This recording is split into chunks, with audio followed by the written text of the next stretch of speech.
Appreciate what you have, stop comparing with others, and count your blessings. Hello and welcome to Be Positive with Bally, episode number 15. Now, before we get started, hit the subscribe button, click share, hit the bell icon, like, and comment. Thank you, everyone. Our guest for this week does not need any introduction. In my account, and I'm sure many others believe that he is the best stand-up comedian in Southeast Asia. True story. Whenever I'm down, I will go through his videos on YouTube, and that will uplift me. It will make me laugh. It will make me feel better. He does not need any introduction, truly, because ever since he started his journey as a stand-up comedian, his journey has been trajecting this way. It has been always going upwards.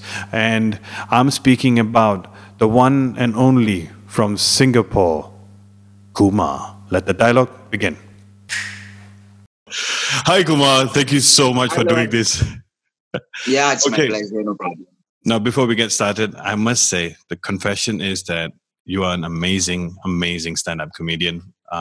In my introduction as well to the audience, I have said that you're my favorite stand-up comedian in Southeast Asia, and I have watched you live 3 times. 2, I was an audience in HGH, and 1, I was an MC for an annual dinner, and I introduced you on stage.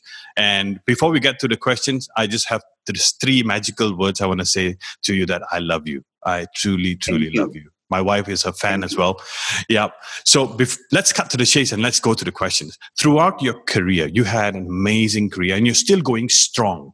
There must be interesting moments or like favorite moments for you. Like, for instance, through one of your interviews, you mentioned your performance in Hard Rock Cafe in Singapore, where there was a man in wheelchair and he acknowledged you. He couldn't hear much, but he acknowledged by raising his hands, and that impacted you.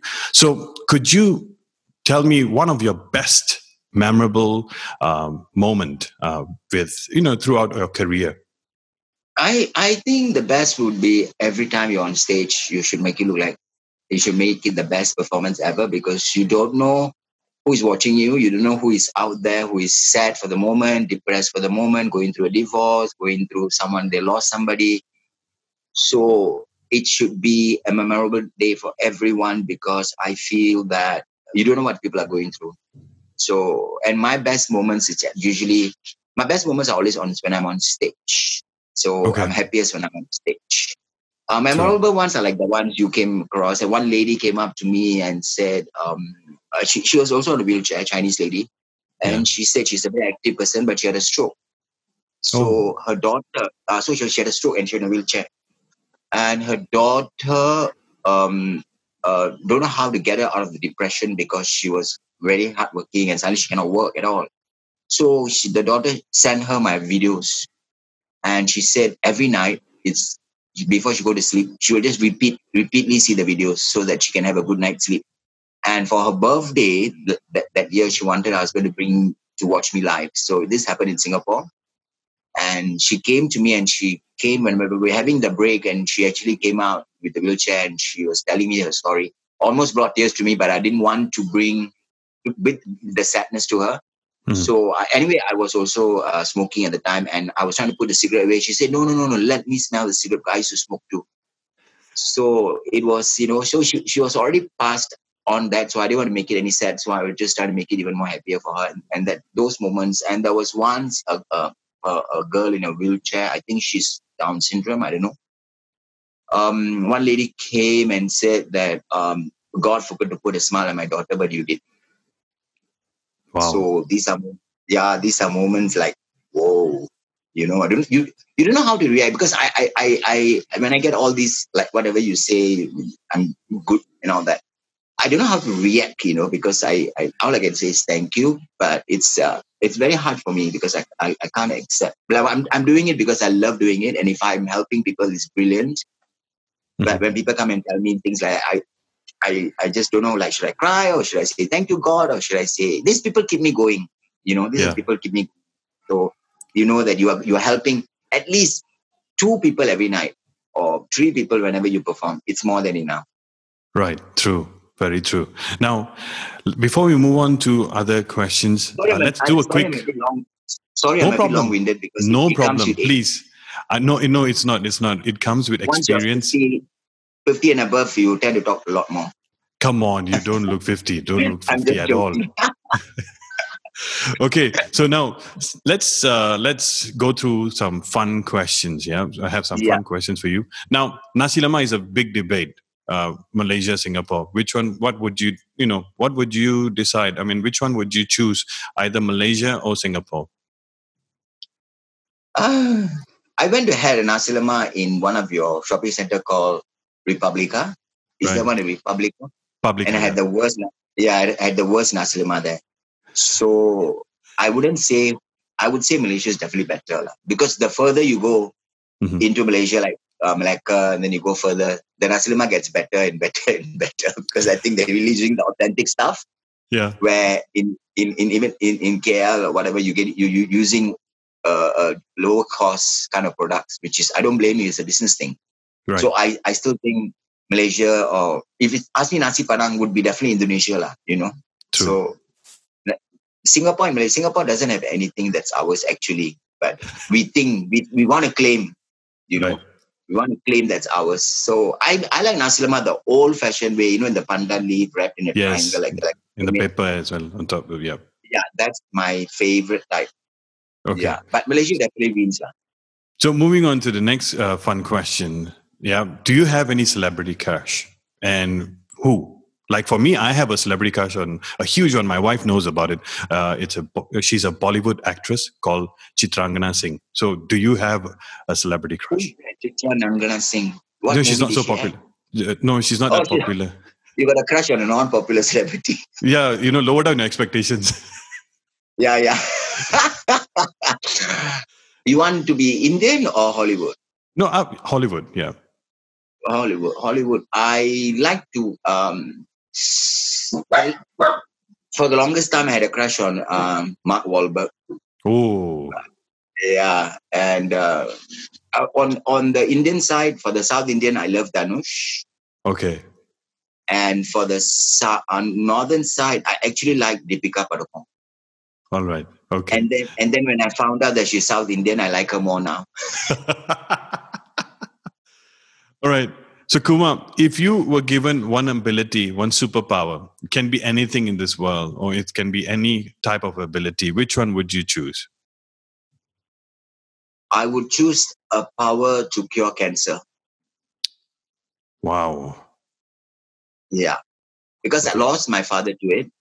And because of our ignorance, we didn't know what was going on. So I would like a power to cure that. I know people ask for invisible, want to be, never die, want to be like forever. But I just want a power to cure sickness.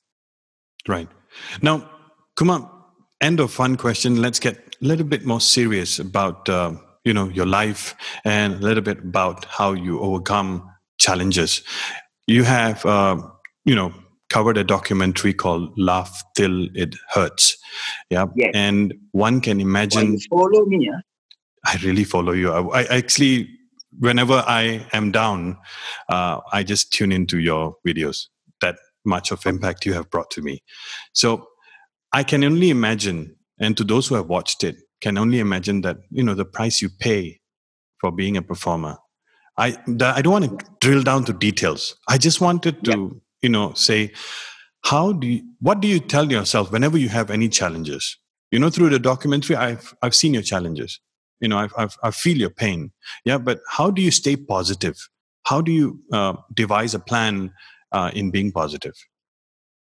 I always tell myself that there's a person outside with a bigger problem. That person outside who's gone through worse than you, or what you got was just the tip of the iceberg.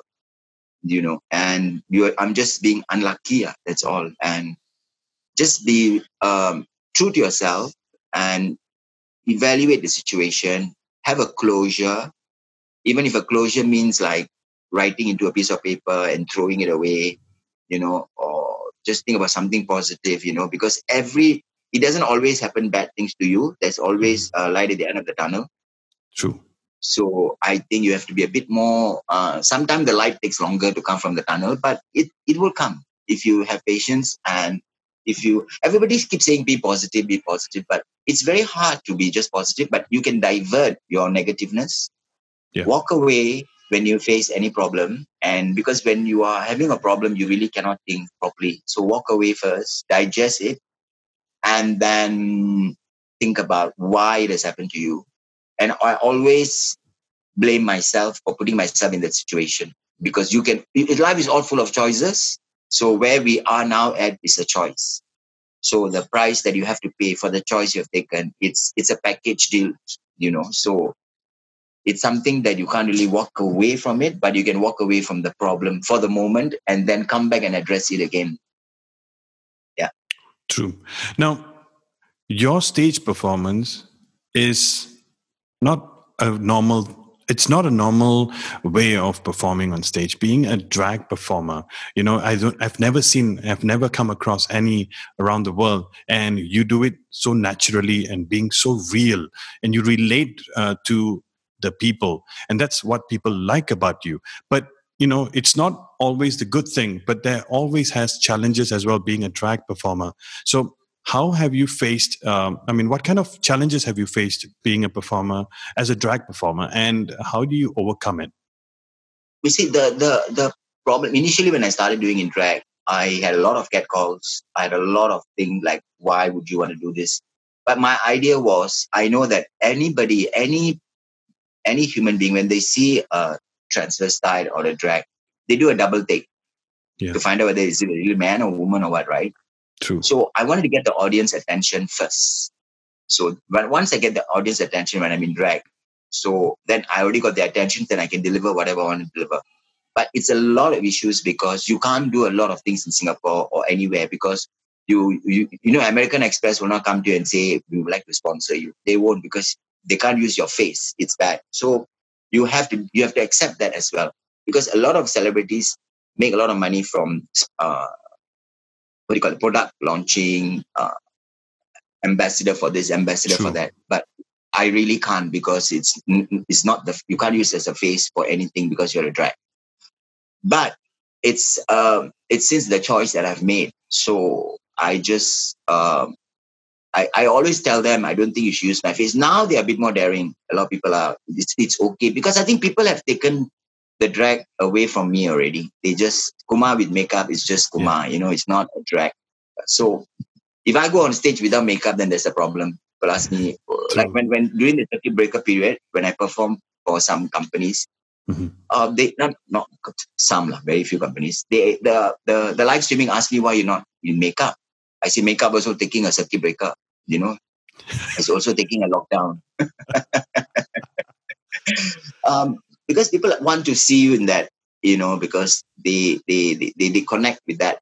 But eventually they will, because it's for me when I put in makeup, when I go on as drag, I can make fun of both sexes. So I do not want to sound one-sided. I don't want to Right. sound like I'm so man supporting or women supporting. So when you're drag, you're walking on a fence. So you can make fun of both and still get away with it. True. And I make fun of all races. It's as a fair deal. Yes. Everybody gets their fair share, not just being uh, putting down the Malays all the time, or the Indians all the time, or the Chinese all the time. You don't want to be, you don't want to sound racist. Yeah. So everybody gets the fair share. So it's fun. And I'm very observational now because of a lot of young stand-up comedians are doing a lot of stuff. So I have to up my game. Mhm. So I'm moving away from a lot of things. I'm talking more on what I see, what I hear from my friends, policies, what's happening. Talk about what's happening in the world. I read a lot of news. I'm very current now. So that's the only way you can upbeat the younger generation because there's no way, It's a big, because True. the thing is that in Singapore, especially when all the comedians, there's a lot of things you can't talk. I mean, we'll end up talking about the same topic, because if I'm a Malay stand-up comedian, I'll talk about me being Malay and Chinese and Indian. So even I talk about Chinese being Indian, Malay. So eventually we will actually cross the topics will cross over. But we need to step up. We need to go, no, okay, I don't want to do what you're doing. I don't want to kill you. It's not fair. So I will just improve myself. Don't be complacent and just be more observant what's going on. Now, with the pandemic impacting globally, every single entertainer, be it in Singapore, Malaysia, or anywhere around the world, are currently facing challenges. Yeah.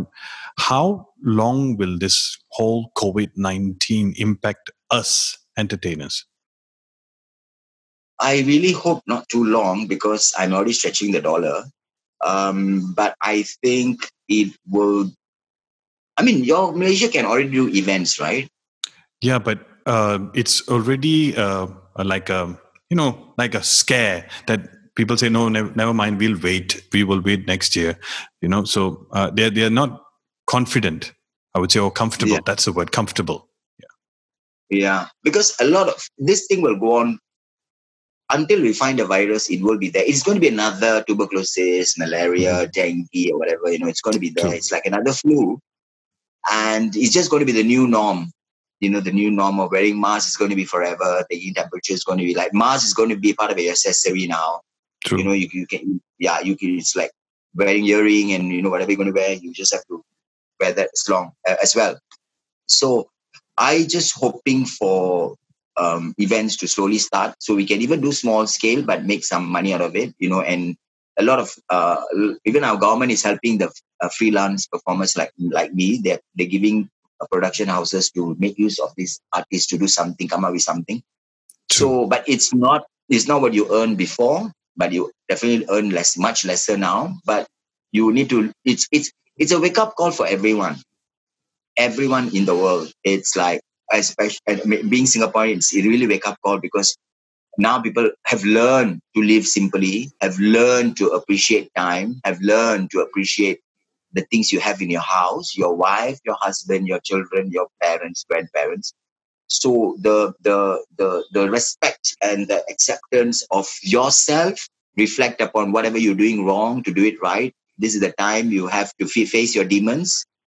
And I think it really, really helped because I do see a lot of Singaporeans relaxing more.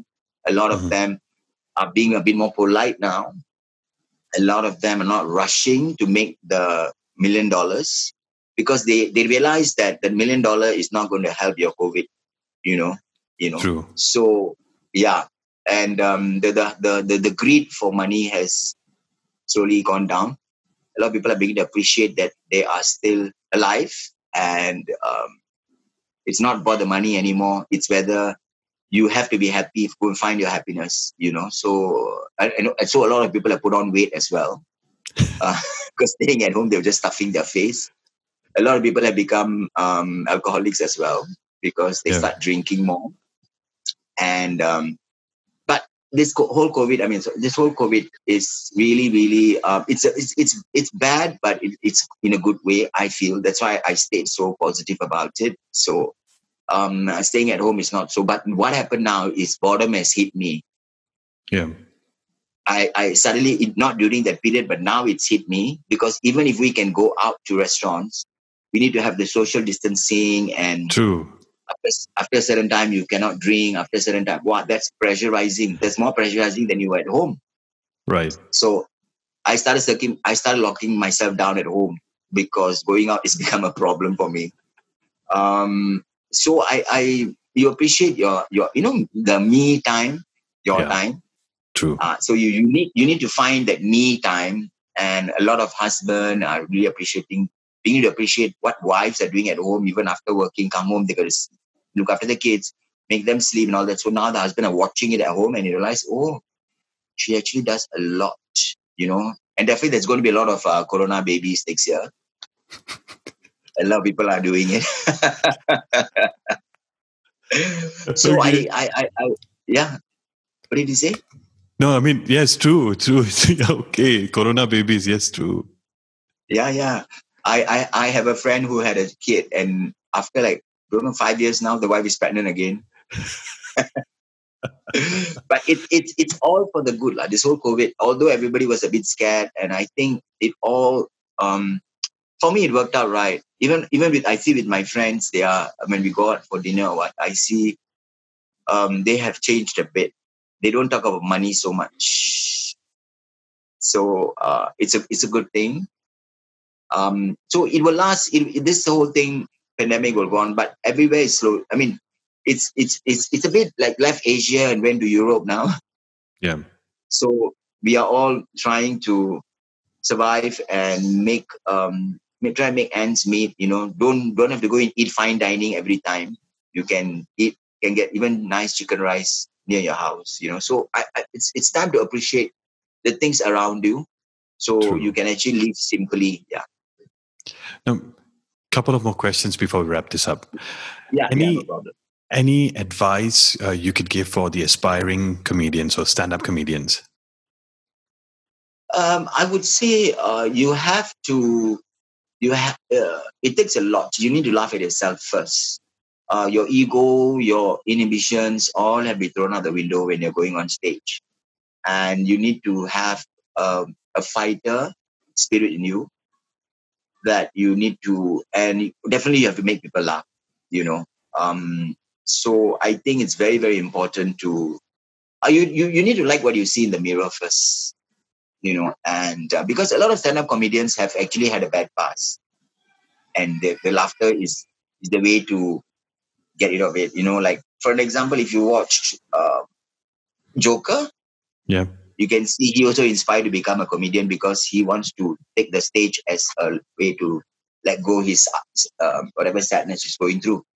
So I think a lot of comedians should know that it's a lot of them come on stage because they think it's a money making thing. They Yeah. want to make money, and I think it's more than that. So they have to understand that stand-up comedy is not easy as you think it is. That's a good advice.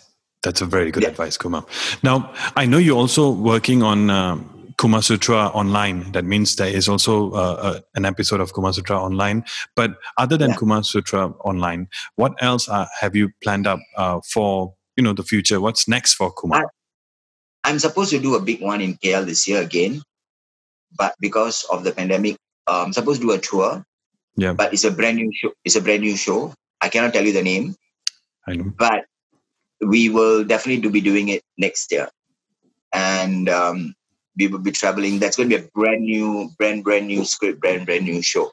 So Okay. that's yeah. Rest But assured, I will not be at the front line, but I'll probably be at the up there where that joke I remember that when you say I cannot look up so much, it's like I'm speaking to God. Yeah, so I remember that.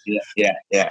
So so I will. Yeah, that was the plan for this year. So everything has come to a halt. So and I'm also doing something big. I was supposed to do something big for Singapore because we had our elections, Yeah. but also that's been halt, so we will postpone it again. So that is the only major things that we are waiting for when everything goes back to a bit normal. Okay. Now the final question, not a question, a request for you. I mean, Yeah. from me to you. So Kumar, there are many people who are watching. They are your fans, your followers. What will be your message for all of them? I don't want to say the same one, be safe, stay healthy. The kind of thing is like overrated already. Yeah. I will say, please remember to be happy. Find your happiness. Everyone have their own kind of happiness. Don't follow other people's happiness. Find your happiness. If eating ice cream is going to make you happy, do it. So just do what makes you happy, as long as it's not illegal. Thank you, Kumar. Yeah. Well, Kumar, you are the most realist, the most purest, I'm going to make me unbiased. cry. No, unbiased. Yeah, I know I have this voice, unbiased, because when I see your shows, you're very equal. That means you hantam here, you whack here, and you cover all angles. You're not biased, and you are a person which I call like a fighter who, whenever some life knocks you down, you just get up, you smile, and you entertain back and back and back again and make people laugh. So you are a true inspiration for me, and I thank you so much for sparing and gracing me with this recording and this whole session. Thank you so much, Kumar. Really, truly means a lot to me. And when you're coming down in KL, I owe you a big, big treat because our food partner, Desi Tadka, will be arranging you a special full spread Northern Indian, Punjabi, Indian meal for you. Yeah, oh, so sweet. Thank you so much. Thank you. Thank you. It'll be great to eat North Indian food. Thank you. Thank you, sir. All right. Thank you so much. Thank you so much. Thank you. Take care. Bye. Bye bye. Bye bye. That was the episode with Kumar. I hope through his life experience and challenges, you have learned and it has inspired you, motivated you to do better. I truly appreciate each and every one of you tuning in. And I would like to also give a big thank you to my partners, Content, Be Strategic, Digital Artwork, DH Creation, Food, Desi Tadka, Video Live Streaming and Production, Mosaic Productions. Thank you everyone, and I'll see you on the next episode of Be Positive with Bally. Bye-bye.